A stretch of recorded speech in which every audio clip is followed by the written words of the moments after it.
આ ટાડા કેસનો આજે લાંબા સમય બાદ મતલબ કે 1993માં ગોસાબારા મુકામે જે આરડીએક્સ ઉતારવામાં આવ્યું હતું અને આ આરડીએક્સ ઉતારી દેશમાં જુદી જુદી જગ્યાએ મોકલાવીને આખું એક ષડયંત્ર રચવામાં આવ્યું હતું અને બોમ્બ ધડાકા કરવાનું જે પેરવી હતી આરોપીઓની અને નાકામ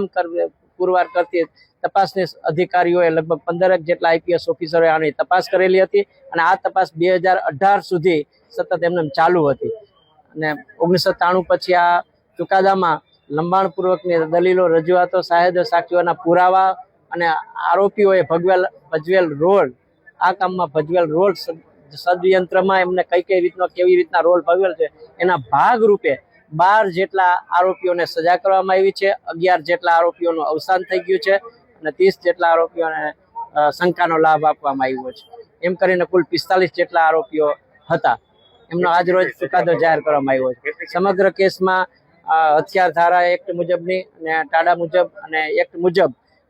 10 આરોપીઓને 5-5 વર્ષની સજા, 5-5 હજાર રૂપિયાનો દંડ તેમજ 2 આરોપીઓને 7 વર્ષની સજા અને 8,000 રૂપિયાનો દંડ એ રીતે નામદાર ચુકાદો કોર્ટે જાહેર કર્યો છે. ડેઝિગ્નેશન કોર્ટે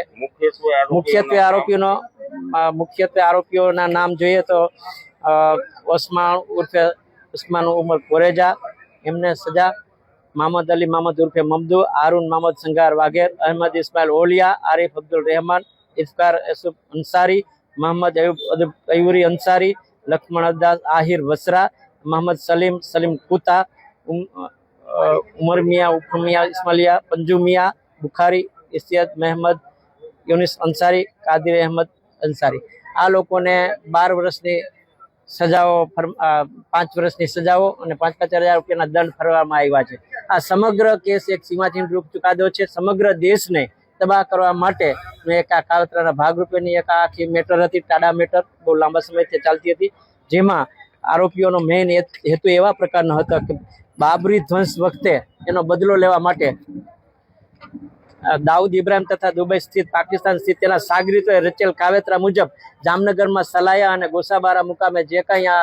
આરડીએક્સ ઉતારવાનો હતો એ આરડીએક્સ ઉતારવાના બાતમીના આધારે અમે આજે આરોપીઓને પોલીસ ઓફિસરોએ જે પકડ્યા છે અને તપાસના અંતે આ લોકોને તકસીરવાર ઠરાવી અને મોટા પાયે હથિયારોનું લેન્ડિંગ કરાવી દેશના વિવિધ ભાગોમાં મોકલવામાં આવેલ હતું તેનો આજે પર્દાફાશ કરતો સ્પષ્ટ ચુકાદો નામદાર કોર્ટે, ડેઝિગ્નેશન કોર્ટે જાહેર કર્યો છે. 2017માં આ મેટર ડીજીપીના મેં ચાર્જ સંભાળ્યા બાદ મેટરનો સંપૂર્ણ રીતે અભ્યાસ કરી કોન્ટેસ્ટેડ બાબત જતા થોડો કેસ મેં ચલાવ્યો. પછી ગંભીરતાને ધ્યાને લઈ નામદાર સરકારમાં સ્પેશિયલ પીપી તરીકેની દરખાસ્ત રજૂ કરતા સ્પેશિયલ પીપી તરીકે તુષાર ગોકાણી, સિનિયર એડવોકેટ, એમને આ સમગ્ર કેસ ચલાવેલો, સાથે જોઈન્ટમાં અમે પણ મદદમાં રહ્યા હતા. એ રીતે આ સમગ્ર ચુકાદો નામદાર કોર્ટે જાહેર કર્યો છે.